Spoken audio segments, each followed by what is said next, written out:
Good morning, everybody. Thank you for being here. If you haven't taken the headset for the translation, that is your time now. The session will be both in French and in English. So if you want, you can have the translation as well. So thank you all for being here. Thank you to the MUFPP Secretariat for hosting us, the Municipality of Milan, and thank you, of course, to all the partners that are here involved and that helped with the organization of the Global Forum today. So the topic of this session, as you have read on the program, is Beyond Project Lifetime, which is an issue that is crucial and timely for everybody that is working on food policies all around the world.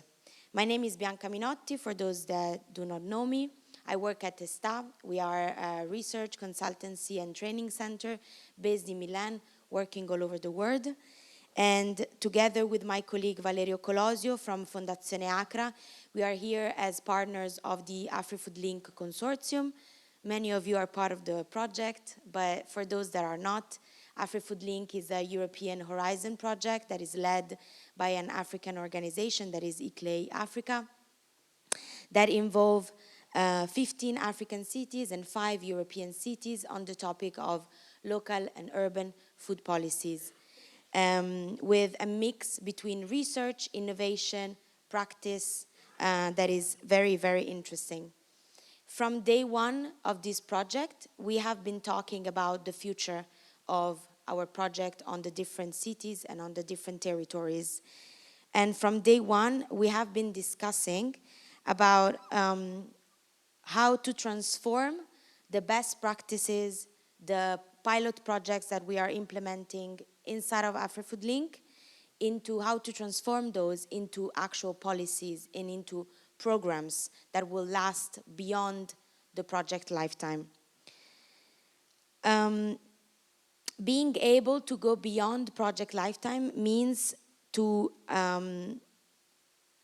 draw from the learnings of the project, means to go above and beyond the challenges that has been encountered, and it means to create structure and infrastructures, both social and institutional, at the local level, to become resilient and adaptable to change. So today we have, together with the AfriFood Link Consortium, we have 5 cities from Europe and Africa, both from the AfriFood Link Consortium and from outside the consortium, to discuss how cities are organizing to go from project to policies. And this issue, we know, is fundamental because most of the time projects are the only, if not, the only way in which cities can work on food. And so for us, it's extremely important to hear about the strategies and the way in which these cities are organizing. I will leave the floor to Valerio, that will present the cities and the key questions that will lead the conversation today. Just a brief logistical way in which the event is organized. We're going to hear from the cities, and then we will have a part of the conversation together. We will open the floor. We want also to hear from the participant. So thank you again for being here. I leave the floor to Valerio. Thank you. Next slide, please. Hi, everybody. Well, as already introduced me, so no need to waste time. Let's move to the action. This is how we practically structure the session. There will be 5 cities: Chefchaouen, Dakar, Grenoble, Mbale, and Ouagadougou. I put them in alphabetic order. And so we have 1 European cities, 4 African cities. We hope to have also Torino, but unfortunately for the last minute issues, they could not come, although they are very active and involved with us. And the idea is that we will have the first part where we just hear the stories from the cities. And here I really want to emphasize with the speakers, we are interested in hearing your experience practically, really what happened on the ground and what lesson you learn. There will be 2 sets of questions. For each question, we give you 5 minutes. I will check the time, and I will nicely try to be on track with the timing. And after that, there will be the open discussion where everyone can contribute, either by asking questions to dig more in depth about some specific issues that was presented by the cities, or if they want to share some of their also experience, knowledge, opinion. Before the open discussion will be opened by our colleague Luc, who will talk about the breaded funding. We thought it could be interesting, as this is a specific strategy that we as AfriFuturing we are seeking to improve, to try to make our projects living beyond this lifetime. That could be interesting to hear about it to enrich the discussion. So I invite the speaker to take place here. Please come. In alphabetical order. Okay, Chef Chawen. Chef Chawen, followed by Dakar. Please come. No, I'm happy if you stay all together and we just move quickly. Grenoble. Vale, wait. You said alphabetic order. Mbale. And last but not least, Ouagadougou. Okay, next slide, please.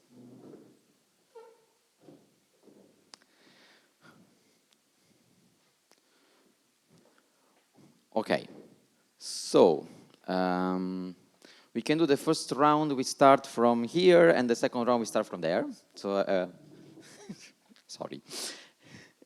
And the first question is, what strategies or governance tools have proven most effective in your city for transforming the short-term outcome of 3-4-year projects? We put that because it's more or less how a development project lasts, into lasting policy framework or institutional practices. Thanks a lot. The room is yours. Bonjour à toutes et tous. Donc je suis Léa Ravinet, je suis chargée de mission en charge de du projet alimentaire interterritorial de Grenoble-Alpes Métropole. Donc Grenoble-Alpes Métropole n'est pas à proprement parler une ville, mais bien un collectif, une métropole, donc 49 communes rassemblées au sein d'une intercommunalité.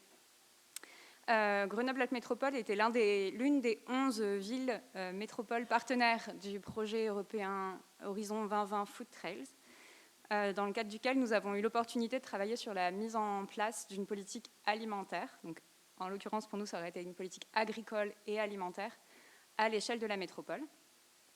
Une particularité aussi de Grenoble-Alpes Métropole, c'est qu'au-delà de travailler donc, effectivement comme une intercommunalité, donc avec nos 49 communes membres, l'enjeu, c'est également de travailler à l'échelle du bassin de vie de la grande région grenobloise.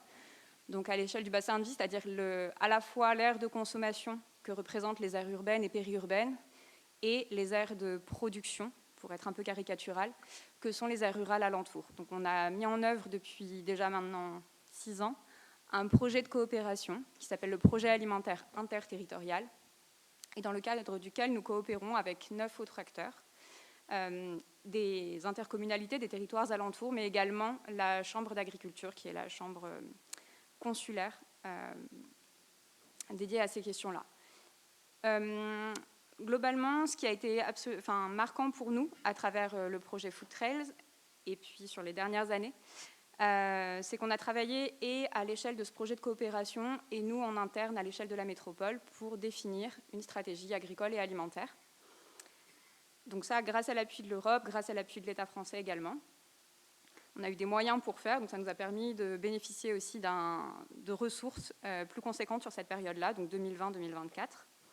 Très concrètement, on a eu 2 temps un peu marquants sur lesquels je vais revenir. J'essaierai de ne pas être trop longue pour laisser la parole à l'ensemble des intervenants. En 2022, on a travaillé à la co-construction d'une vision commune, puisqu'on avait effectivement défini qu'on travaillerait ensemble à l'échelle de ce bassin de vie, qui est la grande région grenobloise, mais on avait besoin de travailler à affiner la stratégie.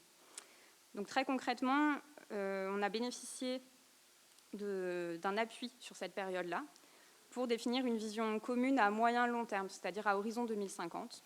Et pour ça, on a 3 temps clés. 3 temps clés qui ont été tout d'abord l'objectivation. On a bénéficié de l'appui scientifique d'un bureau d'études pour partir de faits, de données, de scénarios possibles sur le territoire et les mettre en débat avec nos partenaires. Donc le premier temps de l'objectivation, pour moi, il est absolument essentiel pour réussir à atterrir et à territorialiser ces politiques. Également un temps de dialogue avec les parties prenantes, donc en externe avec l'ensemble des partenaires, du champ à l'assiette. Et puis un temps de dialogue en interne aussi, puisqu'on a ce comité de pilotage qui rassemble les 10 partenaires du projet alimentaire interterritorial, et ça, atterrir sur une stratégie commune a nécessité aussi du temps de débat pour réussir à trouver ce qui fait consensus à l'échelle d'un territoire où, effectivement, à une très grande échelle, je ne l'ai pas reprécisé, mais Grenoble-Alpes Métropole, c'est 450 000 habitants. Le projet alimentaire interterritorial, c'est 810 000. Donc ça vous donne une idée un peu de l'ampleur du projet. Et on est sur 54 000 hectares sur la métropole et 580 000 quand on considère le PAIT. Donc on est sur 2 échelles. On joue un peu les poupées russes.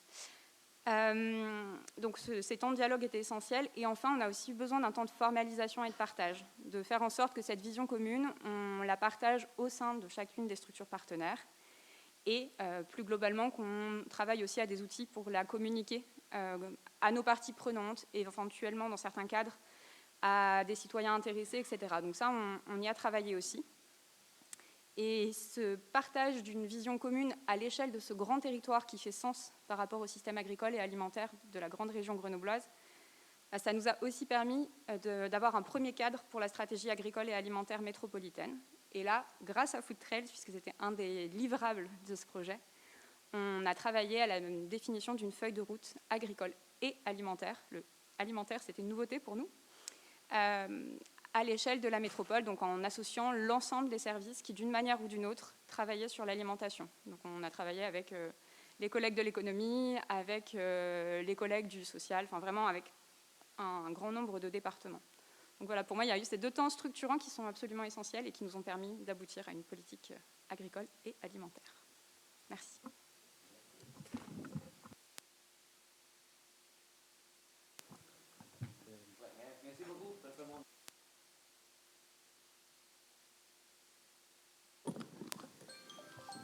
Bonjour à toutes et à tous.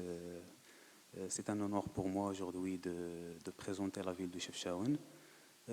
Tout d'abord, je tiens à remercier les organisateurs de cette session ainsi que nos partenaires de projet AfriFood Links pour nous offrir cette plateforme d'échange autour de l'alimentation durable. Donc, la ville de Chefchaouen, c'est une ville montagneuse située au nord du Maroc avec 46 000 habitants. Donc, en 2010, la ville de Chefchaouen a été reconnue comme une ville emblématique de la diète méditerranéenne par l'UNESCO.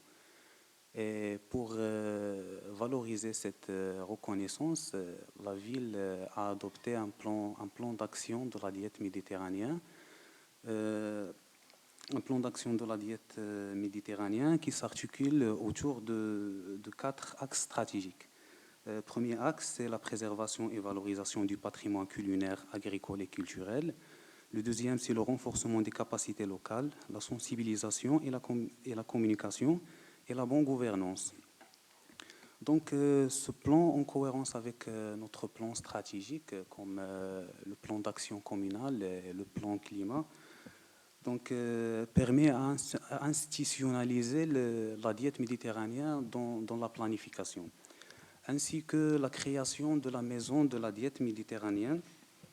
C'est un espace d'exposition, de dégustation et d'éducation. Cet établissement joue un rôle primordial dans la transmission des valeurs de la durabilité et la mise en réseau des acteurs de territoire. Donc, et ainsi que dans le cadre de notre projet, dans le cadre du projet AfriFood Links, donc nous avons également lancé le label de la marque de qualité territoriale. Donc c'est un dispositif de gouvernance locale vise à certifier la qualité, d'authenticité des produits du terroir, tout en soutenant une alimentation saine et durable. Donc, la municipalité s'est appuyée sur une approche de gouvernance partagée, intégrant les jeunes et les femmes dans les processus décisionnels. c'est à travers deux comités participatifs. C'est le Conseil communal des jeunes et l'instance de parité et d'équité et de parité et d'égalité des chances.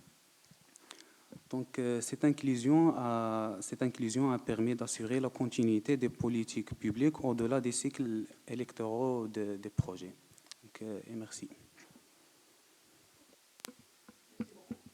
Dans le temps, même plus vite. On écoute. Merci beaucoup Valerio. Bonjour tout le monde. Et je me réjouis vraiment d'être là pour parler des stratégies sur les systèmes alimentaires de la ville de Dakar. Et la ville de Dakar se situe à l'extrême ouest du Sénégal, avec une population de 1 400 000 et à peu près 500 000 habitants.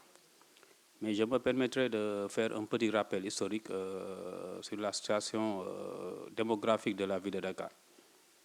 Parce que la ville de Dakar, le Sénégal a connu dans les années 70 une grande sécheresse. Et ce qui fait que la plus grande partie de la population rurale quitte la campagne pour venir s'installer à Dakar. Et notamment avec les conséquences des changements climatiques. Ce qui fait que la ville de Dakar a connu un accroissement démographique très élevé. Et ceci a créé une transformation des zones agricoles et agraires en zone en bâtiment. Donc la ville est devenue de plus en plus urbanisée. Et la population avant vivait du secteur primaire, c'est-à-dire de la pêche, de l'agriculture et de l'élevage. Donc il avait la souveraineté sur le plan alimentaire. Mais il fallait mettre en place une autre stratégie pour nourrir toutes ces populations. Et c'est ainsi que les autorités ont aménagé des terres comme la zone des Niayes. Et c'est cette zone qui alimente Dakar sur le plan alimentaire. Mais au niveau de la ville de Dakar a toujours mis en place des stratégies pour venir en aide de sa population, notamment avec des projets comme le projet AfriFood Links, mais aussi des projets avec la ville de Milan. C'est des systèmes alimentaires qu'on a engagés et qu'on a mis en place vraiment pour nourrir la population. Et pour mettre en place ces stratégies-là, nous sommes basés sur ce qu'on appelle les CDL. C'est les centres de développement local. Et dans chaque CDL, il y a des représentants au niveau des communes. Et pour la mise en place de ces stratégies-là, on a recruté et formé ces CDL-là dans le cadre de la production, dans le cadre de la distribution et même dans le cadre de la transformation des produits. Et c'est ces genres d'outils et de stratégies-là que la ville de Dakar vraiment a pris en charge d'une partie de la population sur le plan alimentaire. Mais aussi, il faut souligner que jusque-là, Dakar, 70% des produits que nous consommons au niveau du Sénégal sont issus de l'importation. Donc, je pense qu'il est important toujours de mettre des stratégies, surtout sur le plan de la gouvernance, la production des systèmes alimentaires. Et de là aussi, la ville de Dakar a accueilli la première visite d'échange d'AfriFood Links, c'est du 8 au 14 janvier 2024. Et là, c'est une visite qui nous a permis vraiment de savoir comment on peut procéder pour mettre en place ces systèmes de gouvernance. Et là, on a eu la chance de visiter d'autres types de production ou d'exploitation agricole, notamment avec la ville de Rufisque. Parce que nous, on est allé à la ville de Rufisque et on a vu la stratégie qu'ils ont mis en place. Parce que là, c'est une zone agricole. Ils ont la mer à côté, ils ont l'élevage à côté et les zones agricoles. Et là, ils ont mis en place vraiment des stratégies, notamment pour pour alimenter les cantines scolaires. Et là, nous sommes partis là-bas et nous avons fait un benchmarking. Et c'est ce qui nous a permis vraiment de réussir, si je peux m'exprimer ainsi, notre projet pilote de mise en place de cantines scolaires au niveau du lycée de Dakar. Merci.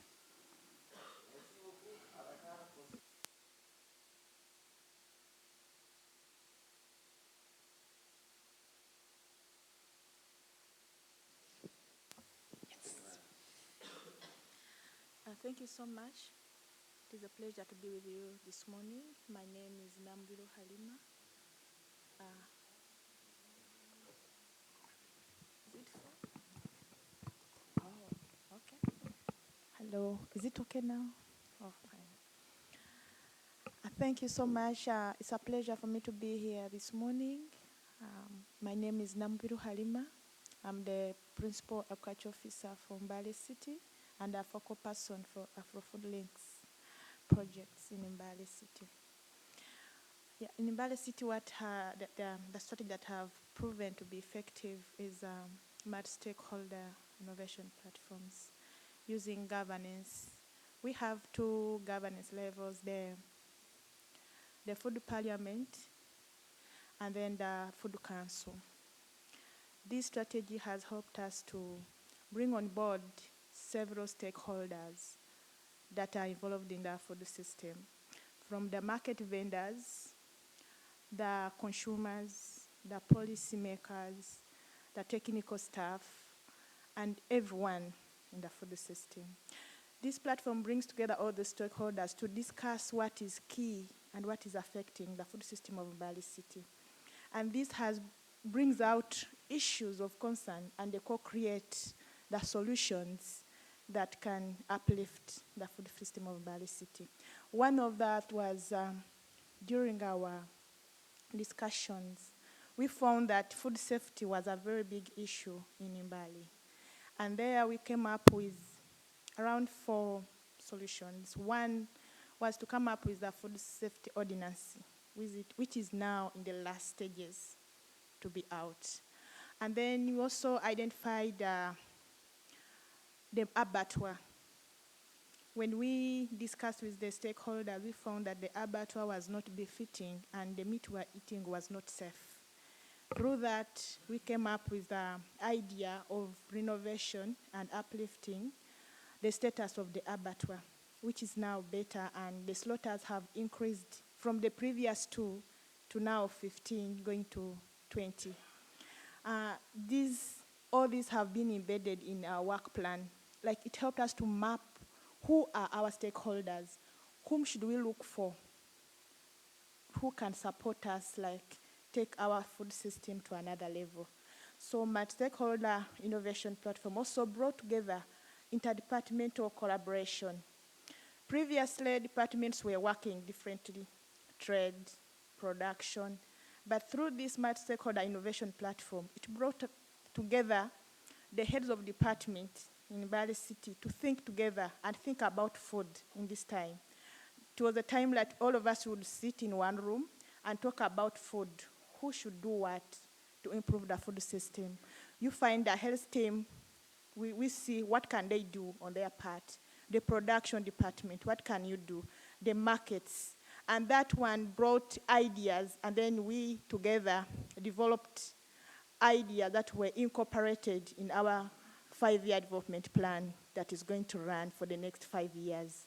So we have seen multi-stakeholder innovation platform do wonders for us, that it brings up people to think together and have lasting solutions. Yeah, thank you.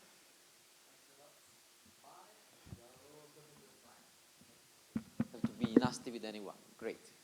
Now, last but not least, again, Ouagadougou. Merci Valerio. Je suis Wahabo Kiandrebero de la ville de la municipalité de Ouagadougou. Donc pour commencer, c'est surtout situer un peu la pertinence de ce thème, qui est donc de réfléchir un peu sur comment les projets vont au-delà les acquis de nos différents projets puissent aller au-delà de la durée de vie du projet, en partant du principe que les territoires, la durée de vie des territoires est continue, alors que les projets, par principe, ont un temps bien défini. Et les problématiques sur les territoires existent, vont toujours exister. Donc, comment faire en sorte que les différents projets que nous développons sur nos territoires puissent avoir donc un impact continu. L'autre aspect aussi que j'estime important de faire ressortir, c'est que les projets peuvent susciter des politiques alimentaires dans un sens, mais dans l'autre sens, c'est que aussi des politiques alimentaires suscitent des projets. Voilà, donc pour revenir dans le cas précis de Ouagadougou, nous pensons que pour que les différents acquis qu'on a dans les projets puissent aller au-delà des différents projets, c'est de passer par le principe de co-construction. Et à Ouaga, on l'a expérimenté, plus précisément, premièrement, sur le projet de révalorisation de la ceinture verte. C'est vraiment un exemple de co-construction avec l'ensemble des différents acteurs du territoire. Parce que pour commencer le projet de révalorisation de la ceinture verte, c'est peut-être juste rappeler que la ceinture verte existe sur notre territoire depuis les années 70 et plusieurs initiatives ont été mises en place, mais la plupart, dans le temps, n'ont pas connu le succès que nous avons voulu. Lorsque nous sommes revenus dans une approche de co-construction, en tout cas, nous voyons plus de résultats. Et cette co-construction a commencé avec donc, la municipalité qui va faire appel aux différents acteurs, notamment le secteur privé, qui va commencer à nous accompagner à aménager 3 hectares sur la ceinture verte, à travers donc la responsabilité sociale de ces entreprises. Alors, cet aménagement a consisté à planter des arbres et puis à apporter de l'eau. L'autre action, c'était comment on fait pour entretenir donc, ces arbres que nous avons plantés. Donc, d'où l'idée de faire appel aux maraîchers et pépiniéristes pour venir faire la production maraîchère et en même temps prendre soin des différents arbres. Et donc, de là est née l'idée de l'agroforesterie. Et depuis lors, nous avons parvenu aujourd'hui à atteindre une superficie aménagée de plus de 300 hectares. Voilà, donc c'est vraiment un exemple. Et ce sont ces projets, cette réussite va susciter d'autres projets. Donc, passant de projet en projet, dont l'idée est venue maintenant de réfléchir à une politique alimentaire. Donc, nous, chez nous, c'est beaucoup plus les projets qui vont venir avec des informations pour alimenter les politiques alimentaires. Voilà. Et encore, même dans l'idée d'élaborer ces politiques, nous restons toujours dans la dynamique de co-construction. Et actuellement, nous avons un exemple type parce que nous avons 3 ONG qui doivent, dans ces semaines-là, signer un MOU avec la municipalité pour co-élaborer ce plan alimentaire territorial. Parce qu'avec les différents projets, nous avons vu l'important d'avoir une politique alimentaire et on dit aux différentes structures qui viennent pour accompagner la municipalité pour renforcer son système alimentaire qu'aujourd'hui, oui, on a besoin des projets, mais on a besoin des projets qui s'inscrivent dans les politiques alimentaires de la ville. Et donc, certes, chaque projet a son objectif, mais nous pensons que vous tous, vous devriez concourir à l'objectif de la ville, à l'objectif du territoire qui a besoin donc d'une politique pour ne pas seulement se contenter de la production, mais prendre en compte l'alimentation de manière holistique. On va s'intéresser au marché alimentaire, à la distribution, à l'alimentation de rue.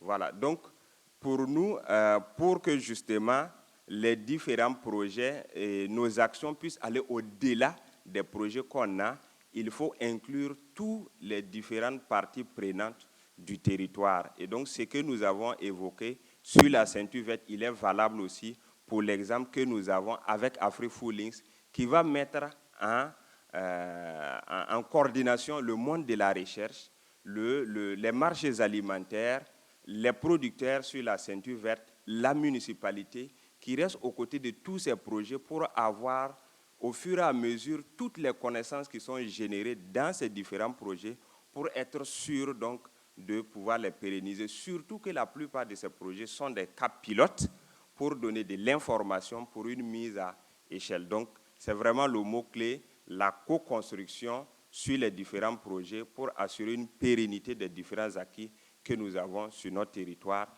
Les projets alimentent les politiques alimentaires et les politiques alimentaires suscitent des projets alimentaires. Merci.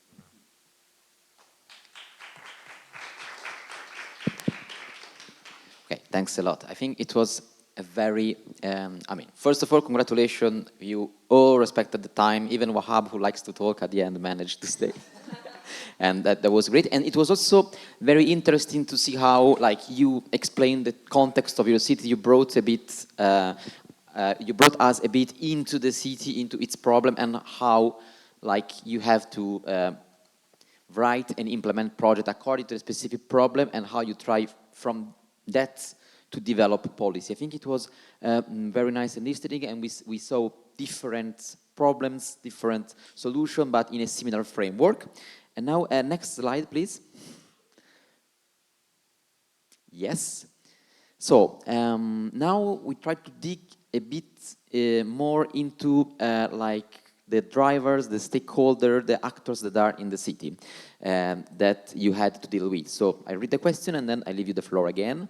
From your city perspective, which key drivers and stakeholders have been most influential in turning short-term food projects into long-term policy commitment? And how do you ensure their continued engagement beyond the project cycle? So some of these things have already been covered, but I really encourage you to use this 5 minutes to dig more in depth into some specific strategies, key drivers, stakeholders that you think deserve more attention. The floor is yours. Let's do this, the turn in the opposite way. So let's start with Ouagadougou Wahab. Thank you. Alors, merci. Merci Valerio. Je pense aussi que les outils sur lesquels on peut se tabler pour assurer la pérennité et surtout mobiliser les différents acteurs. Quand on est au niveau de la gouvernance des villes, c'est surtout la transparence et la redevabilité. Transparence et redevabilité sur tout ce qu'on développe comme projet et sur toutes les politiques qu'on élabore sur l'alimentation. Et comme vous l'avez dit, c'est de partager les expériences que nous avons au niveau de nos différentes villes. Et pour nous, pour le projet dont j'ai situé tantôt sur la revalorisation de la ceinture verte, cette redevabilité a permis de mobiliser les communautés qui sont autour de ce territoire. Parce que il faut rappeler qu'au début, lorsque on a commencé l'aménagement, comme c'est un milieu urbain, les riverains estimaient que ces zones-là sont aussi souvent des nids d'insécurité, donc ne voulaient pas accepter qu'on ait des arbres à côté de leur concession pour constituer un autre problème. Mais le fait de commencer cette revalorisation en les impliquant pour qu'ils voient les impacts, en aussi prenant en compte ce besoin dont ils ont évoqué, qui est que ces sites-là ne soient pas des problèmes de sécurité, en leur faisant un retour sur l'impact que nous avons sur les différents aménagements, vont amener à eux-mêmes s'impliquer davantage. Voilà. Donc, c'est vraiment pas se fermer parce qu'on est convaincu de ces projets, mais surtout chaque fois de se rappeler pour faire un retour vers nos citoyens. Voilà. Donc, j'estime que si on table réellement sur la redevabilité et la transparence sur les différents projets, on est sûr donc d'avoir toutes les parties prenantes et surtout d'avoir un accompagnement sur les activités que nous développons et sur la mise en œuvre des différentes politiques. Si on revient sur le cas des marchés alimentaires, nous avons évoqué les projets sur l'alimentation de rue. À Ouaga, la particularité de l'alimentation de rue, c'est que les propriétaires de ces restaurants de rue ont une clientèle bien adaptée. Qu'ils estiment que lorsqu'on aménage leur restaurant jusqu'à un certain niveau, ils vont perdre leur clientèle parce que certains clients estiment que quand le restaurant est bien aménagé, le coût va être élevé, donc il y a certains qui ne vont pas venir. Alors comment faire en sorte que justement ces restaurants-là acceptent donc d'améliorer leur lieu sur le plan de l'hygiène pour s'intégrer dans la vision alimentaire du territoire. Donc, c'est justement de les faire savoir l'importance et surtout mieux les écouter et prendre en compte ce besoin dont ils expriment et élaborer ces outils dont nous avons là avec ce besoin. Voilà, donc j'estime que pour nous, c'est vraiment le fait donc de tout faire avec eux, de faire un retour sur tout ce qui se développe qui va permettre donc qu'il y ait un outil qu'on utilise pour s'assurer justement de la continuité des actions et surtout pouvoir implémenter les politiques alimentaires. Les acteurs clés pour nous, c'est la municipalité, les services déconcentrés de l'État, les ONG qui travaillent jour et nuit aux côtés de la ville sur les différents projets. Il y a la société civile au niveau des marchés pour la distribution des aliments, la production alimentaire, et j'ai évoqué le cas de la Fédération des maraîchers et pépiniéristes qui ont aidé la ville sur une action clé, qui est que lorsqu'on finit les aménagements, comment on fait pour distribuer ces différents sites-là aux producteurs de manière transparente? On utilise ces maraîchers et pépiniéristes qui sont dans des coopératives, ils sont en avant. Et jusque-là, on a moins de contestations sur le modèle donc, de répartition des sites de production. Voilà, donc c'est vraiment pour nous ces différents acteurs-là, en tout cas qui accompagnent ces différentes initiatives. Et donc on parle de processus multi-acteurs sur tous ceux qui interviennent au niveau de la municipalité. Voilà. Valérie me dit qu'il est l'heure. Merci.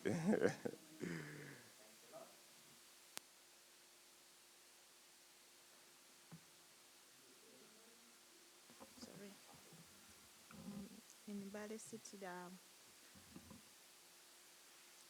the technical and the political team were very effective in pushing the agenda forward. Their capacity building, when the civil society came in Uganda, cities, like Mbale City is a regional market for the eastern region. All the food is collected in Mbale City, then it is taken to other destinations, like Southern Sudan, Kenya, and elsewhere. However, the national government looks at the rural places, the districts, than putting more efforts on the city. So the food in the city was ignored, and yet we are the center. So when the civil society came in, they were an eye-opener to show that there are issues that need to be addressed in the city on food. So civil society, the organization, the NGOs, were key drivers in helping the Mbale food system. In coming up with the mapping of the stakeholders, as I had discussed earlier on. And then the market vendors and the leaders of the market.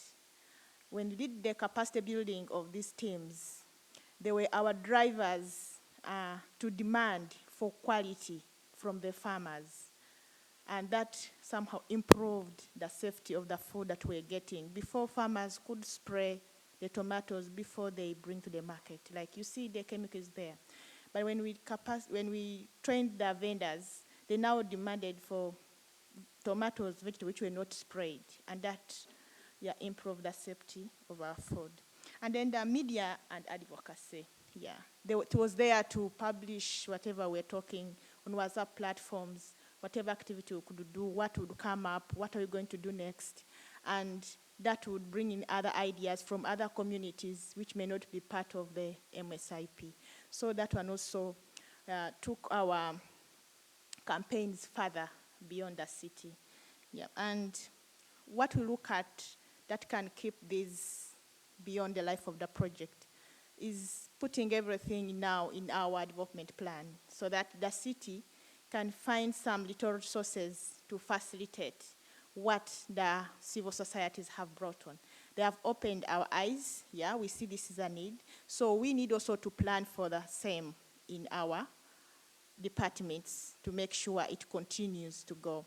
And then these platforms which have formed, the Food Governance and the Council, we turned the Food Council into the SNC, the City Nutrition Coordination Committee. That is now, it is now part of government. It was from the NGO being supported. Now it is within us, in our departments, whereby each of the head of department is part of that committee. And that is now how we are going to move even beyond the project because it is already embedded in the city's structure. And then we also do policy anchoring, like we put all this, turned them into a policy. That is the ordinance that is coming out, yeah? We looked at what is affecting the meat, and we have the meat ordinance. How should our meat be organized as in Mbale City? So whatever we did in a project, we made sure we translate it, we fit it in our structure, the government plans, and our budgets to see that at least there is continuity even after the project. Thank you.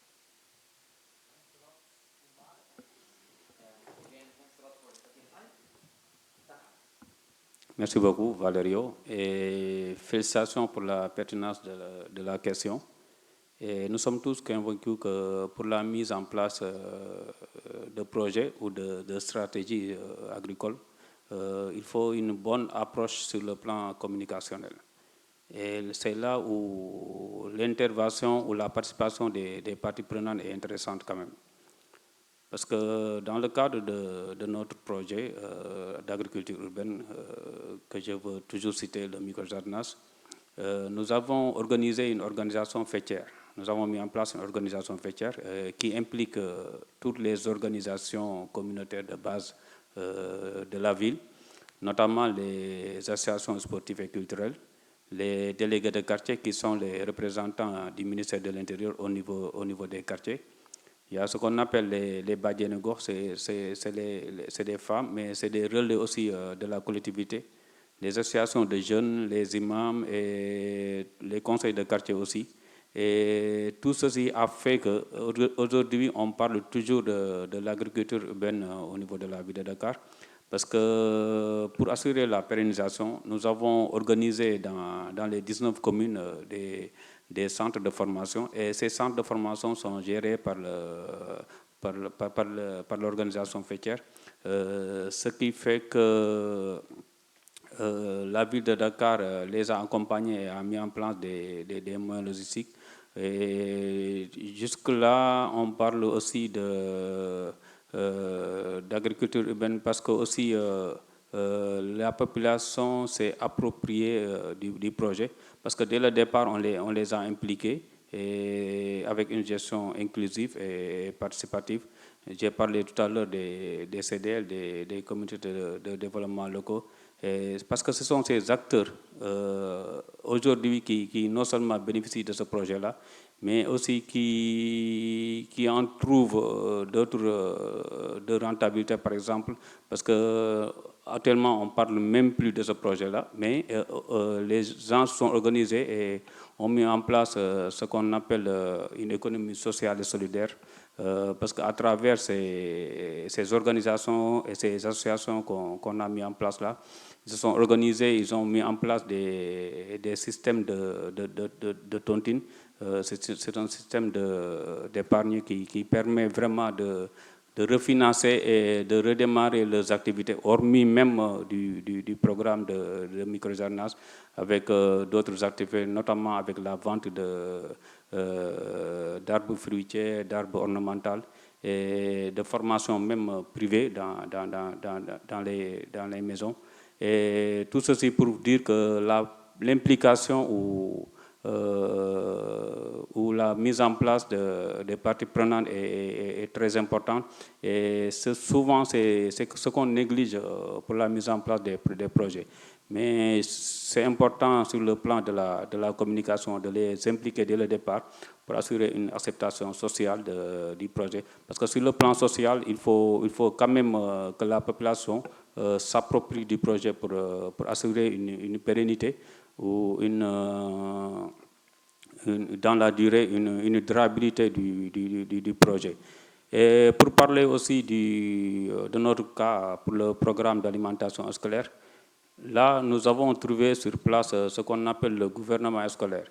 Et dans ce gouvernement scolaire, il y a le représentant des lycées, le président des élèves, et il y a la direction. Il y a aussi un aspect important, c'est le président de l'association des parents d'élèves, qui déjà a mis en place un projet de bouillie, c'est-à-dire de fonder à l'école, qui consiste à distribuer tous les matins de la bouillie aux élèves. Et nous sommes tablés sur cette activité ou cette comité de pilotage-là pour la mise en place de notre projet de distribution de kits alimentaires. Aujourd'hui, nous avons effectué une phase test du projet avec la distribution de plus de 7000 dans les 2 mois de kits alimentaires. Et parce que nous, on a démarré un peu tardivement le mois de juin passé. Et là, on envisage de démarrer pour le 4 novembre prochain pour une distribution totale de 20 000 kits au maximum alimentaire distribué aux élèves. Et là, la ville de Dakar compte vraiment jouer sa partition dans le cadre de ce projet-là. Parce que récemment, on a un nouveau maire, il s'appelle M. Abbas Fall. Et là, notre directeur de la planification et développement durable l'a rencontré et on a fait un exposé de ce projet-là. Et là, il nous a demandé d'étendre ou de répliquer ce projet-là au niveau d'autres lycées, notamment dans 4 autres lycées, parce que nous avons 4 arrondissements. Et dans chaque arrondissement, on veut y implanter vraiment un projet de distribution de kits alimentaires. Mais à long terme, ce sera des cantines scolaires qu'on va mettre en place. Et voilà, merci beaucoup. Merci pour le temps. Merci beaucoup, Valerio. Donc, la durabilité repose sur une cohésion locale solide entre les acteurs publics, privés et communautaires. Donc, le conseil communal de Chefchaouen joue bien sûr un rôle de coordination, mais il travaille aussi avec des partenaires internationaux comme l'UNESCO, l'ONU Habitat. Avec l'ONU Habitat, nous avons intégré le programme SDG Cities. C'est Chefchaouen parmi les 10 villes qui sont bénéficiées de ce programme. C'est l'implémentation des objectifs de développement durable sur la planification stratégique. Aussi, on travaille avec les réseaux des villes comme ICLE, GECOM et CGLU. Donc, nous avons intégré dans 2 programmes. Le programme avec ICLE, c'est Race to Resilience. Donc, nous travaillons avec la ville de Sakwa, en États-Unis, que nous avons un jumelage avec elle. Donc, nous travaillons sur les cultures alimentaires des 2 villes. Et aussi, récemment, nous avons intégré un programme de City to City avec GECOM, c'est la Convention des maires. Nous travaillons avec 2 villes en Asie, c'est Baguio en Philippines et Lem en Inde. Donc, on va travailler sur le développement durable en général. Et aussi, on travaille avec 2 villes en France dans le cadre le fonds de coopération décentralisée. C'est financé par le gouvernement marocain et le gouvernement français. Donc, 2 villes, la ville de Dijon et la ville de Forcalquier. On travaille surtout sur l'alimentation durable. ainsi avec les associations locales et les secteurs privés, les restaurants et tout ça. Et donc, pour garantir la pérennité, nous avons mis en place plusieurs mécanismes. C'est des programmes de formation continue aux acteurs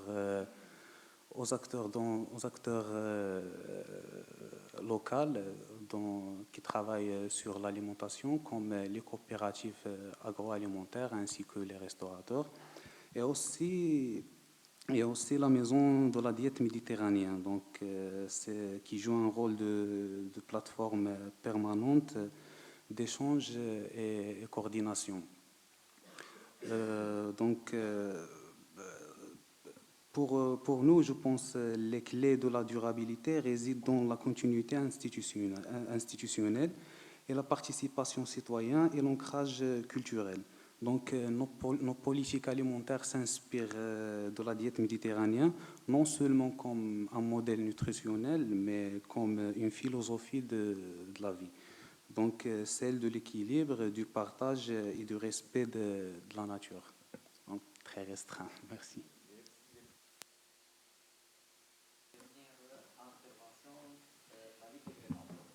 Merci. Moi, je finirai en présentant un petit peu, en précisant peut-être 2-3 petites choses par rapport à tout à l'heure.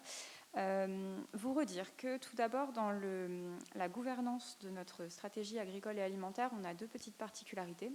La première, c'est comme je l'ai dit tout à l'heure, on a une stratégie agricole et alimentaire métropolitaine, mais on a également un projet alimentaire interterritorial.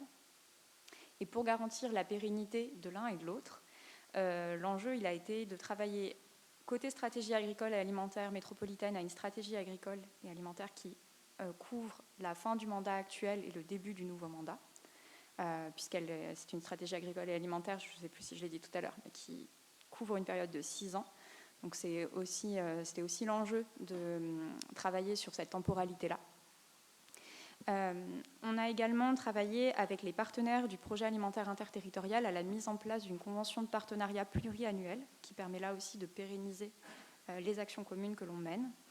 Donc là aussi, on est sur une convention de 5 ans. Donc effectivement, parmi les acteurs clés à mobiliser pour garantir la pérennité du projet et sa durée, on a évidemment le consortium de 10 partenaires qui sont engagés dans le projet alimentaire interterritorial, mais également en tant que métropole, nos 49 communes. Et pour ce qui est de ces acteurs qui sont des collectivités, l'enjeu c'est bien de mobiliser et les élus qui vont porter ces politiques, les orienter, et les agents pour être sûr que tout le monde soit formé et capable de s'ancrer dans cette politique-là pour décliner les actions opérationnelles de terrain. L'enjeu, c'est donc d'avoir une gouvernance stable qui associe l'ensemble des acteurs et que cette gouvernance nous donne des orientations qui soient claires et que ces orientations-là puissent être opérationnalisées par les acteurs les plus pertinents sur le terrain. Donc très concrètement, nous, notre gouvernance qu'on a retravaillée à l'échelle du projet alimentaire interterritorial, elle repose sur 4 grandes instances. On a tout d'abord un comité de pilotage qui rassemble les 10 partenaires et qui va orienter les décisions qui sont prises, qui va arbitrer et nous donner le cap. Ce comité de pilotage, il est appuyé au niveau technique par un comité technique, rien de bien nouveau, composé des agents des différentes structures partenaires, et surtout il est en lien direct avec le Conseil de l'alimentation, le Conseil interterritorial de l'alimentation, auquel sont invités l'ensemble des partenaires du système agricole et alimentaire, donc vraiment du champ à l'assiette, en associant également des structures qui représentent la société civile, avec la complexité que l'on a, on est sur un très gros bassin de vie et qu'on ne peut pas associer l'ensemble des citoyens, sinon ce serait absolument trop compliqué à gérer. Donc on passe par des structures relais essentiellement, ce qui veut dire qu'auparavant, et on l'a fait en amont de 2022, en amont du travail sur la stratégie, on a fait un gros travail de cartographie, auquel on a été accompagné également grâce au projet Food Trails, un gros travail de cartographie de nos acteurs pour identifier qui intervenait sur quoi et donc qui devait être autour de la table lors de ces discussions. Évidemment, ça reste du volontariat, l'ensemble des acteurs n'ont pas forcément pu se rendre disponibles lors des échanges, mais toujours est-il qu'ils sont invités à participer à ces temps de consultation, de partage qui sont organisés dans le cadre du Conseil de l'alimentation. Et enfin, on a une dernière instance qui sont les groupes de travail techniques, puisqu'évidemment, quand tu parles de Conseil de l'alimentation, on est sur des instances qui rassemblent plus de 130 personnes. Donc c'est évidemment pas forcément jouables. On est sur des formats demi-journée, donc de vraiment décliner, d'opérationnaliser cette stratégie lors de ces temps d'échange. En revanche, on organise des groupes de travail thématiques. Donc on a des groupes de travail aux deux échelles, mais à l'échelle du projet alimentaire interterritorial notamment, on a des groupes par grande thématique. Et c'est dans le cadre de ces groupes de travail-là qu'on va pouvoir viser les acteurs qui interviennent concrètement sur le terrain sur ces sujets-là et faire en sorte qu'ils soient associés aux travaux que l'on va mener.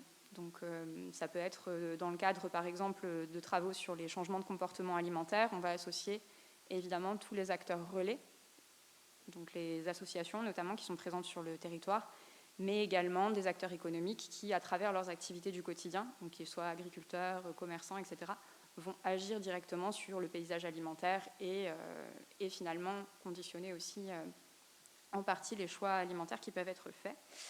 Donc voilà. Et puis au-delà de ça, ça a été mentionné dans les interventions précédentes, il y a un réel enjeu pour pérenniser ces travaux à associer les acteurs supports. Les acteurs supports, ce sont les financeurs, donc associer évidemment les financeurs et ceux qui vont conditionner aussi la réglementation dans laquelle le cadre réglementaire dans lequel on intervient. Donc ça va être évidemment les instances de l'État, mais également l'Union européenne, donc faire partie de réseaux européens tels que le réseau du Pacte de Milan, tels que Eurocities par exemple. Pour nous, c'est réellement important parce que ça nous permet de garder ce lien-là et de pouvoir aussi faire en sorte que nos politiques agricoles et alimentaires s'inscrivent dans un cadre plus global. Donc voilà.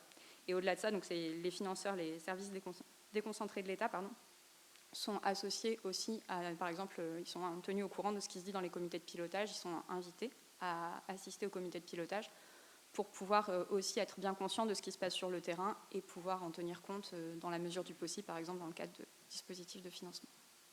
Merci.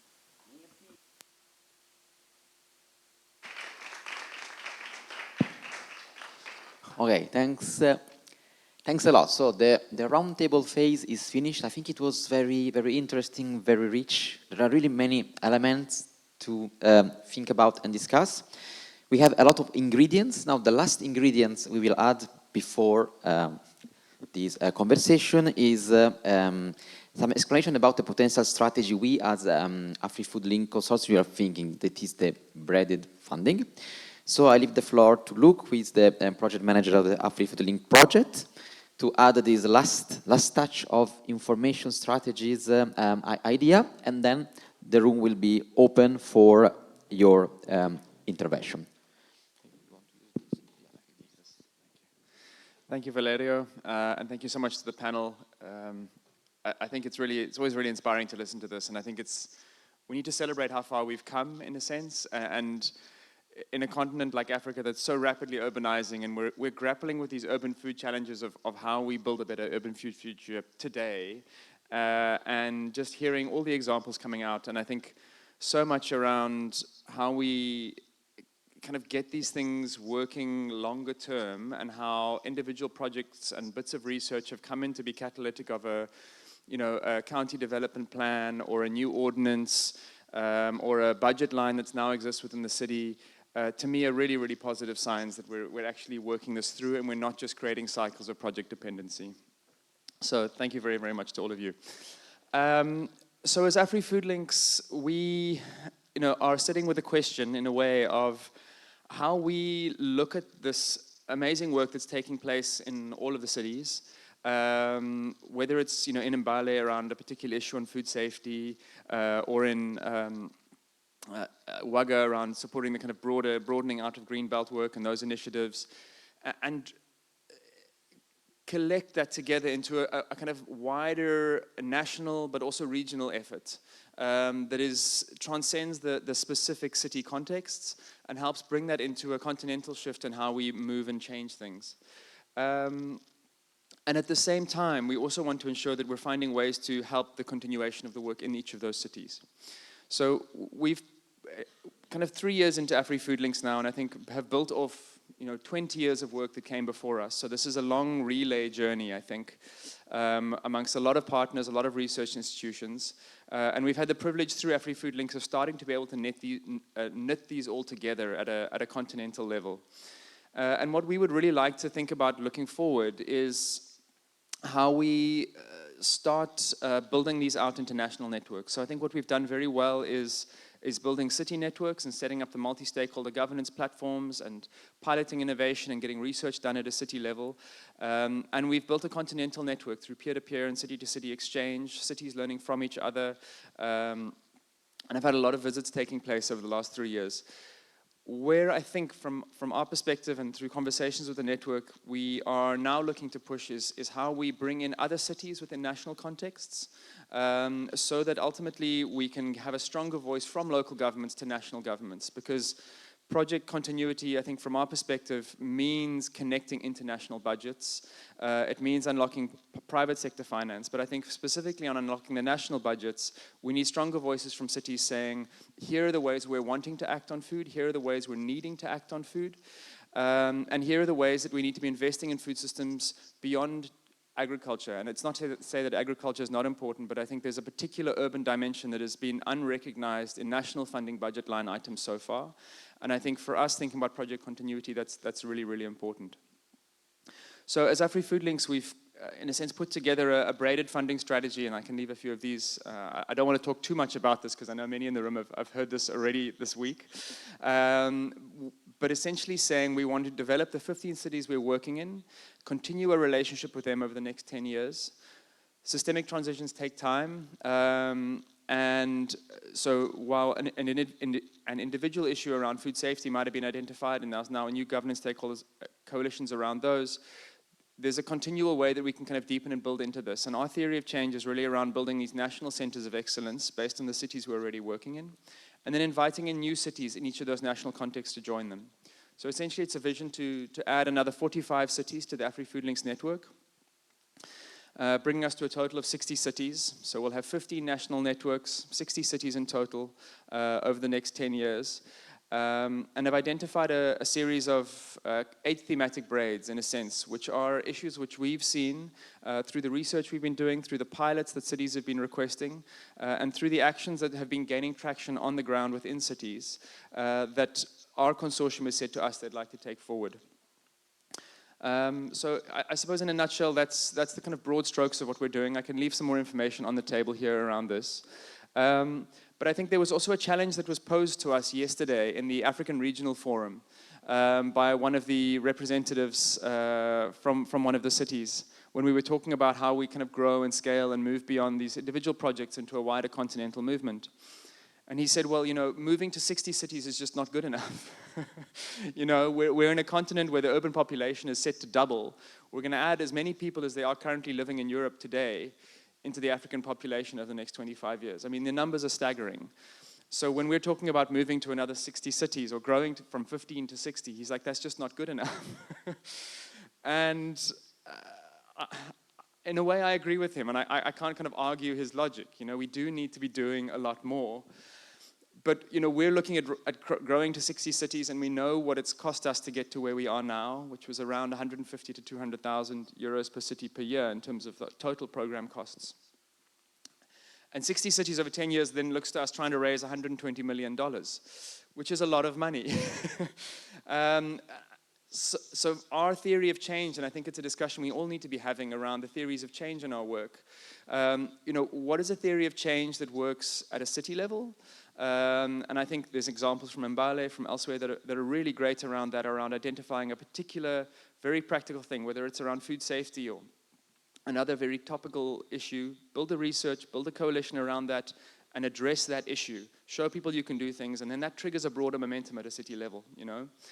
I think we need a different theory of change at a national level, and I think we need a different theory of change at a continental level. And I think we need to be having a more detailed conversation on that as a collection and a consortium in a way.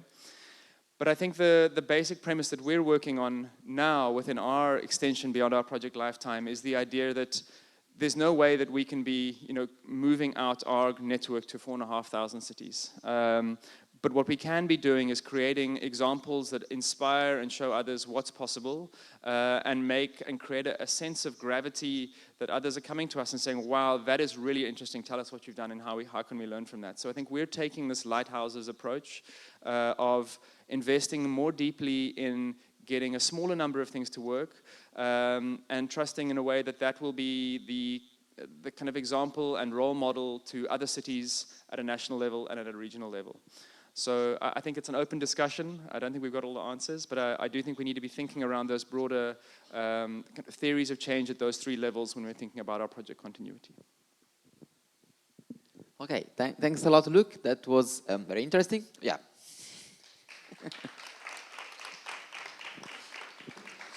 Okay, we still have around 10 minutes. So I'm happy to get a question for our speakers, or if you have also any experience that you want to share. My only recommendation, try to be short, because the time is short.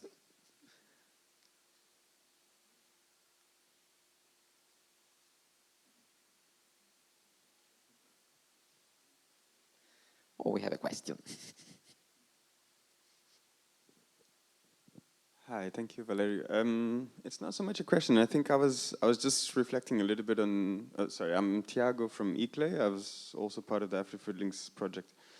I was just reflecting a little bit of the conversations that have happened with me in the past 3 days or through this space, and just trying to unite a few dots together. I think one of the strong sort of voices that have come out of here is participation and inclusivity with a lot of different sort of partners, both government, social enterprises and NGOs, and also private sector. And just reflecting on how that, also speaking to the French Paris, there was a lady from Paris at the session yesterday, how she was talking about also like has that being the continuity strategy that she's got for ensuring that when political waves change, if you have a strong social body behind it, that social body will make sure that continuity happens. So a lot of the time we speak about financial sustainability, but there's a social sustainability also that we need to sort of think about behind this, and how do we build that up. And I think the panel and the cities here talk about that quite a lot. There's a policy aspect to it, there's a funding aspect to it, but there's also a social aspect to it that I think these three pillars are sort of like coming across quite strongly. Thanks. Thank you. That was very, very pertinent, and indeed I fully agree that this social aspect came out a lot in the moment the cities were describing their experiences. Bianca? Thank you. Yeah, thank you very much for all the contribution. I think it was very interesting also from the side of the organizers. What I think has been, I took so many notes because I think you said very important things that maybe as consortium of AfriFood Link we can put into a small document to share with everybody. One key thing that I think it's common to all the different cities that have been sharing with us today is the fact that when we talk about participation, when we talk about co-creation, it's not just including the beneficiary of the policy or of the project into what we're doing, but is making them part of the strategy, which is, it's a bit different. You talked about including the ONG, the NGOs into the strategy, including them into the vision. You talked about doing that with the financer, with the people that put the actual money. That is extremely important, and I think it's what is game changer into going from a project to something else. And it takes a lot of time, and it takes creating structures. When we were in Ouagadougou in July, I think it was very important that the city asked for a moment with the main NGOs that are working on food, that are doing projects, a moment to coordinate and to write, as Wahab was saying, memorandum of understanding of how to create this relation between the municipality and the local stakeholder. This is extremely important, and it needs to be done with all the people that are working in the food supply chain, let's say, food system cohort, let's say. So thank you very much. I think this is key for all the things that we are discussing. Yes. Merci. Nicolas Bricas du CIRAD à Montpellier. Le 10 ans d'émergence de politiques alimentaires urbaines sont intéressantes à observer dans ce qui a permis de les maintenir ou en tout cas de les institutionnaliser, de les faire durer au-delà des projets. Il me semble qu'il y a deux choses qui ont été très déterminantes. La première, c'est que c'est la création de véritables bureaux, de véritables services au sein des dispositifs de politique publique dans les municipalités, dans les communautés de communes ou dans les agglomérations ou les métropoles. C'est la création de véritables équipes qui sont capables de traiter des questions de politique alimentaire et pas seulement d'essayer de coordonner la restauration, l'économie, la culture, etc., dans lesquelles on s'épuise et dans lesquelles on n'a pas de budget et on n'a pas de force politique. Donc, ce que moi je vois, c'est que là, dans les villes où se sont créés des services de politique alimentaire, avec un budget, avec un élu, c'est ça souvent qui a permis de faire durer les choses. Ce qui n'empêche pas qu'il faut continuer la coordination de différents secteurs, parce que l'agriculture et l'alimentation, ça touche plusieurs secteurs. Et la deuxième chose, c'est quand ces services ont été capables d'institutionnaliser, de mettre en réflexe leur façon de construire les politiques, non pas dans les services, mais avec les différents acteurs, et en particulier avec la population, d'arriver à monter des dispositifs de démocratie plus directe dans laquelle la population est associée. Et pas juste consulter, et puis ensuite on construit la politique, mais bien associée à la construction de la politique. Et je vois que ça s'est fait, par exemple, dans les politiques de modification des paysages alimentaires, les paysages de la distribution, ou les politiques de restauration, dans lesquelles on a réussi à associer à la fois les parents d'élèves, mais aussi, et c'est très intéressant, les élèves eux-mêmes. Oui, je suis tout à fait d'accord avec ce que vient de dire Nicolas. Pardon, Lilian Vargas, Grenoble-Alpes Métropole. Moi, j'avais une question qui était plutôt, là, on a pas mal parlé du travail avec les habitants, avec les institutions, etc. Mais je suis curieux de savoir comment vous avez travaillé aussi avec les agriculteurs qui étaient engagés dans des stratégies économiques de filières plutôt longues, voire de filières à l'exportation, et comment on les ramène à produire différemment, produire d'autres choses pour alimenter un marché local qui est parfois potentiellement moins porteur économiquement. Merci beaucoup, Charlotte Fléchet from Ricolto. Actually, I'm going to continue in English, I think. Sorry, brain's also a bit split. No, I wanted to echo what Tiago said, and I actually didn't realize you were behind me, about this like role of building communities as well, and how can these coalitions of stakeholders in the cities really trickle down also to the local communities, because I think in terms of sustainability, of course, the social base is so important, but sometimes the way we talk about food's a bit technical and not so approachable. So how do we create something that's exciting that everybody can relate to?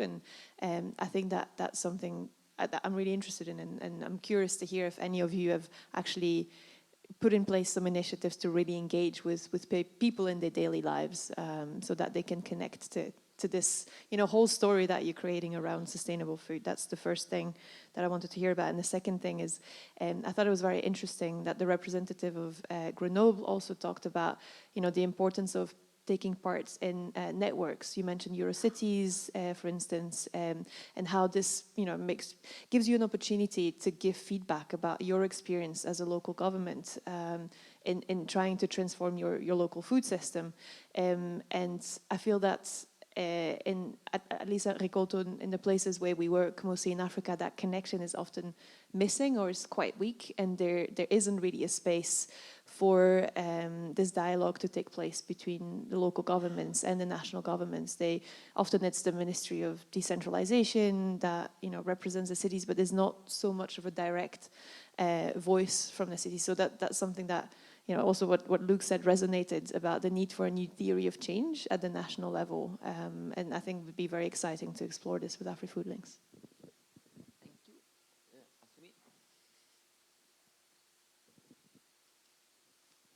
Merci. Moi, c'est Hassoumi Toujani. Je suis le directeur de l'environnement et des aménagements paysagers pour la ville de Niamey. Et je suis au niveau de la ville pour, comme point focal aussi du MUF. Et aussi, on est actuellement en train d'exécuter aussi les projets pilotes AfriFood Links. Et bon, à travers quand même l'intervention de nos collègues, on voit vraiment, moi je suis tout à fait d'accord par rapport à des actions ou bien à des expériences capitalisées. Mais je voulais surtout aussi poser la question surtout à Luc par rapport au projet AfriFood Links, de voir comment aussi consolider au niveau donc des villes participantes ce que Nicolas a dit tout à l'heure, c'est très important, c'est-à-dire la gouvernance aussi au niveau, donc, au niveau local par rapport au système alimentaire. Il faut voir dans quelle mesure peut-être on va essayer de consolider cet aspect, puisque la pérennité de nos actions en dépend.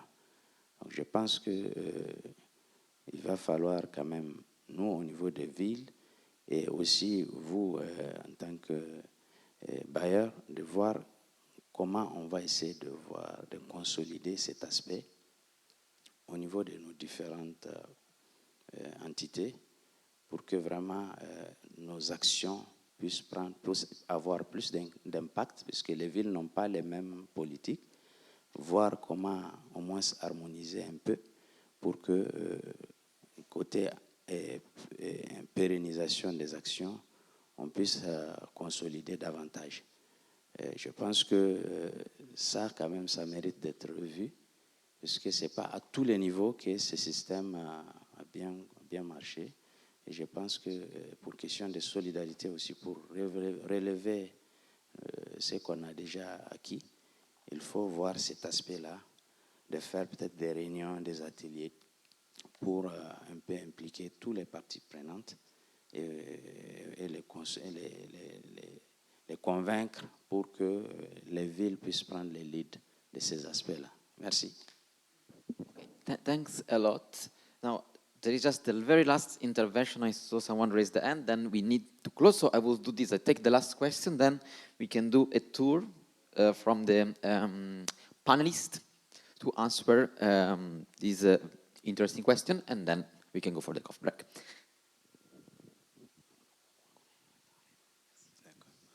Merci beaucoup, Valentin Bahiri de Ouagadougou. Je voudrais aborder cette question de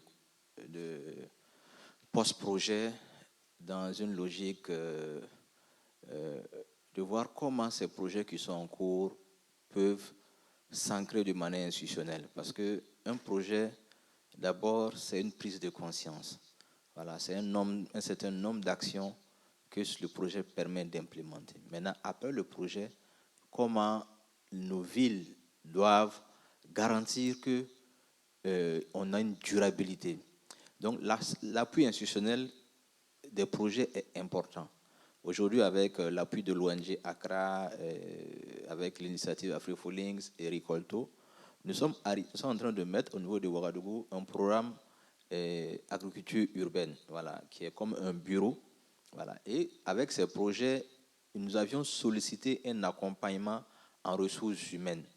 Voilà. Donc, je crois que chacun des projets, les deux partenaires vont nous accompagner pour avoir 3 techniciens en agronomie, voilà, et en nutrition pour nous aider à pouvoir poursuivre. Vous savez que dans les villes, il y a d'abord l'atterrissage même des questions d'agriculture urbaine.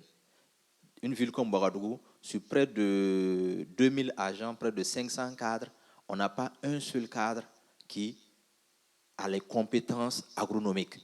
Voilà. Donc, du coup, on est tous dans la diversité, mais pour faire atterrir les questions agricoles sur le territoire, souvent ça pose problème. Les questions d'économie et circulaire, les questions d'économie agricole, souvent ce n'est pas bien maîtrisé. Donc il faut que, à travers nos réseaux, nous arrivions à consolider les ressources humaines, parce que c'est à travers eux que les projets vont, et que la continuité de nos politiques vont se mettre en place. Sinon, on a un ingénieur génie civil, on a des techniciens qui sont dans les programmes alimentaires, mais après les projets, du coup, ils estiment qu'il faut aller faire autre chose. Voilà, donc il faut qu'on sorte des logiques projets pour s'inscrire dans des logiques institutionnelles. Voilà, donc voici une petite contribution. Comment nous avions abordé, ce fut un plaidoyer, nous avions insisté et ces partenaires ont accepté. Donc je crois que Niamey et autres, il faut aussi que l'on s'y engage. Merci. Merci beaucoup. Thanks a lot. So now I just leave the floor to the speaker for answering the question that we get, and then we can close. Okay. Yes, first we start with Luke because he needs to go. Apologies, I've got another session starting at 11. I think I'll come to the point around consolidation. I completely agree. I think there's a huge need for consolidation and how we do that. But I think the examples are increasingly emerging. And it's not to say we've got them all right. But I think a few points to this. Firstly, I think in my previous life, I was in an education faculty at a university, and the kind of head of our faculty used to say that, 90% of teaching, or 90% of curriculum sits within the teachers. So, we're focusing on changing policy a lot, and I'm associating policy here with the curriculum. We're focusing a lot on changing policy, but if people implementing that curriculum are aligned and have a kind of broader sense, there's actually so often a lot of flexibility and room that we have within our existing policy frameworks, within our existing mandates. And I think that's one of the things that AfriFood Links has been also trying to emphasize, is that many city officials across many different departments already have the influence and ability to act within their mandate to achieve things within the food system. So whether you're working in spatial planning or transport or education or health, there are elements within your existing mandates without even needing to develop any new ordinance or policies, that there are spaces you can be acting. And I think part of the work that we need to do in consolidating is building a shared way of thinking across those groups and a shared interest in acting in a way that is more systemic. And I think that's what many of the multi-stakeholder platforms that have been established have been achieving, and I think we need to continue investing in those as a way of consolidating. I think the establishment of dedicated staff that are able to hold and coordinate this work is really important, and I think while people have the mandate to act, they are grossly undercapacitated in most African cities and grossly overworked and very, very stretched. So if we're adding a new task to people's jobs, I think we need to be thinking about how we make it easy for them and how we can support in that coordination role. So the food desk being established in Lusaka, or the food, the new nutrition council in Mbale, having these mechanisms where they are, or in Chef Shawan around the person that is now being hired through AfriFood Links to kind of coordinate the Mediterranean Diet Action Plan. It's what are those one or two key people that can unlock a lot of those mandates across the other spaces we need to be thinking about. So I think that there's an element around the consolidation there. I don't know if it quite speaks to your point around consolidation. And then I think to the point around continuity, yeah, I mean, if we reflect on AfriFood Links over the last 3 years, 30% of our cities have been through a coup, kind of military occupation or other kind of large political upheaval. So if we treat that as a sample size for what people are having to deal with on the ground in terms of day-to-day management and continuity, I think the need to invest heavily in technical officials that are not as affected by those, and really kind of resourcing that. But I think also recognizing the challenging nature of that kind of political stability that we're having to operate in. And I think, Thiago, and your point around community building and how we build that to underpin is a really important factor on the consolidation, and I think NGOs and civil society organizations can help with that. I think the Youth Ambassadors and the Youth Ambassador Program we've been launching is another way of doing that, and I think we need to be bringing more young people into these processes and things in a way that we've started doing, but I think we could do a lot more with that. Sorry, it was a long response. But it was interesting, so it's fine. Thank you. So now there was a specific question to Grenoble, so I hope she has an answer. And then for the other questions, which were more general, I leave the floor if any of you thinks you have something relevant to say. I mean, it's not mandatory to say something, just as there were this request. If you feel you can contribute, you are free to ask. So. Merci. J'essaie de faire vite, d'autant que je vais devoir vous le laisser dans 5 minutes aussi. J'espère ne rien oublier, du coup je vais essayer de balayer rapidement. Le projet sur la métropole, juste pour revenir sur ce qui a été dit précédemment et l'importance d'institutionnaliser les politiques alimentaires, c'est vrai que je pense qu'on a commencé à travailler sur la fin du projet Food Trails 2 ans après sa mise en œuvre, après le démarrage de sa mise en œuvre, et c'était déjà un délai assez court pour pouvoir prévoir la fin du projet. Donc je pense que pour toutes les villes qui sont dans des démarches de projet, en fait, la fin du projet, elle s'anticipe dès le début. Et il faut qu'on commence à mettre un peu, à poser des jalons pour pouvoir faire atterrir nos projets et justement leur trouver une issue qui permette leur pérennité.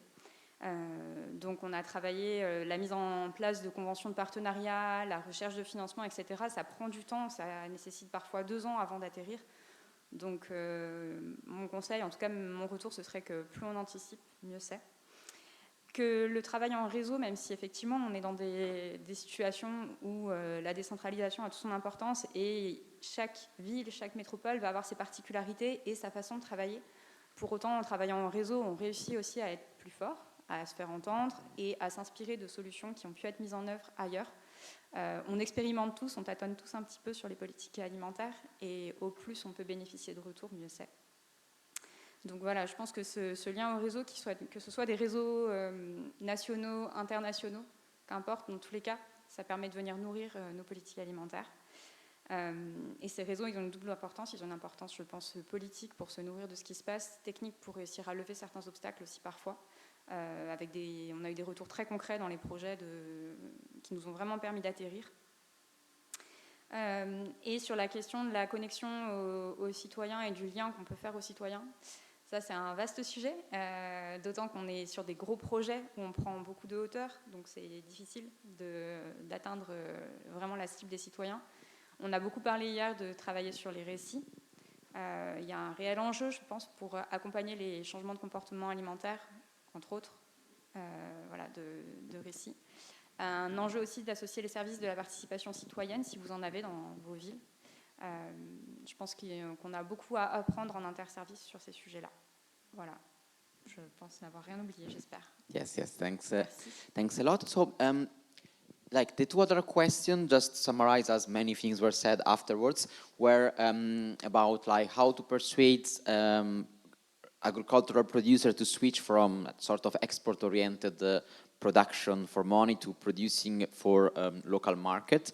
What kind of incentive strategies you use or you think you can use for this, and in general, how did you manage to engage citizen people in the activities? Now, I know that you had very different experiences, so not all of your experiences may be relevant for the question, but if you feel you can say something to contribute to this discussion, we'll leave you a few minutes for this. Merci beaucoup. C'est juste, je vais être restreint et je vais répondre à des questions qui ont été posées. Donc, la question, c'est comment travailler avec les agriculteurs. Donc, comme j'ai mentionné, la ville de Chefchaouen, c'est une ville à petite échelle qui est entourée globalement avec la forêt, mais il y a une agriculture périurbaine. Donc, il y a d'agriculture à petite échelle avec des paysans donc, qui produisent leurs propres produits et vendent au marché. Donc, la ville a amélioré, donc, à construire des marchés hebdomadaires pour rassembler ces paysans pour vendre leurs produits. leurs produits. Et nous travaillons aussi avec ce projet AfriFood Links sur la marque de qualité territoriale. Donc, parmi les critères qui ont cité dans le cahier de charge pour un restaurant avoir cette label, c'est d'utiliser les produits terroirs. C'est pour promouvoir les citoyens qui vont de ça. Une autre question, c'est sur les initiatives pour la population. Donc, je vais citer quelques initiatives. Parmi les initiatives, c'est les réhabilitations des fours traditionnels. Donc, dans l'ancien Médina, ces fours sont des fours collectifs. Donc, par la réhabilitation de ces fours, c'est pour diminuer la consommation des combustibles et tout ça. Et ça rentre dans l'efficacité énergétique et tout ça. Et aussi la maison de la diète méditerranéenne, c'est pour aussi l'éducation et tout ça. Et ainsi que, comme la ville de Chefchaouen, c'est une ville touristique, donc c'est produire des cartographies pour les acteurs qui travaillent sur l'alimentation, les agriculteurs, les vendeurs et tout ça. Donc, la dernière question, c'était comment assurer la pérennité des projets. Donc, c'est une difficile question. C'est parmi les défis et les challenges de toutes les communes, c'est les ressources financières qui est restreint. Donc, pour moi, pour la ville, c'est toujours chercher les fonds auprès des bailleurs et entrer dans des réseaux et tout ça. Merci. Thanks a lot. If there are not other contributions, we can close. Okay, just brief because they are about to kick us out. Okay. Thank you. Thank you. I'll handle something that was asked about. Do we have any initiative on how to interact with our farmers? Yeah, to take forward the good practices for food safety. Yeah, as in Mbale City, we are going to establish practical training centers. These training centers will be identifying a number of farmers which are around that practical center, and there will be a technical person there leading trainings to support the farmers in that area. And that will be close to them, and that will be close monitoring and moving with the farmers. Yeah. Okay, thanks a lot. Okay, Wahab, vite, hein? Brièvement, merci.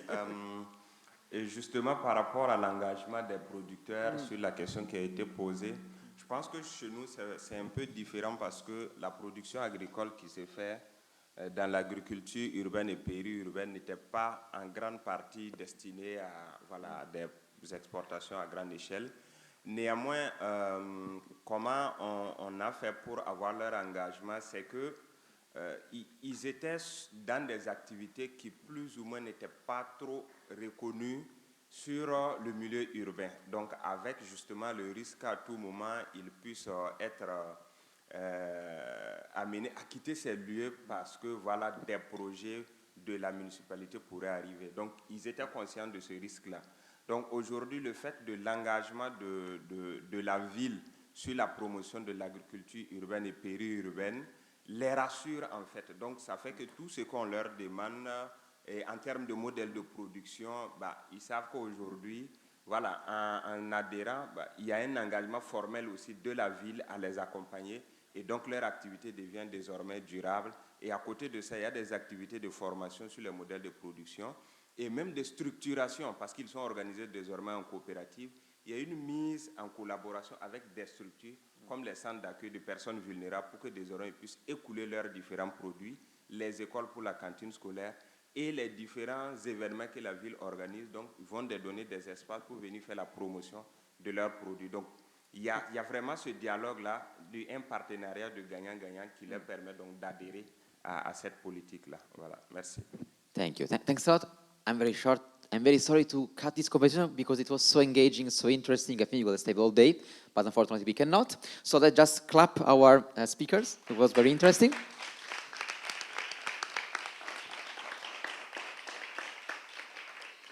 And I think the coffee is ready where we had yesterday, so you can just walk and enjoy, while I still 5 more minutes from our speaker to have our photo de famille, the last photo together. Thanks a lot. Less than 5 minutes.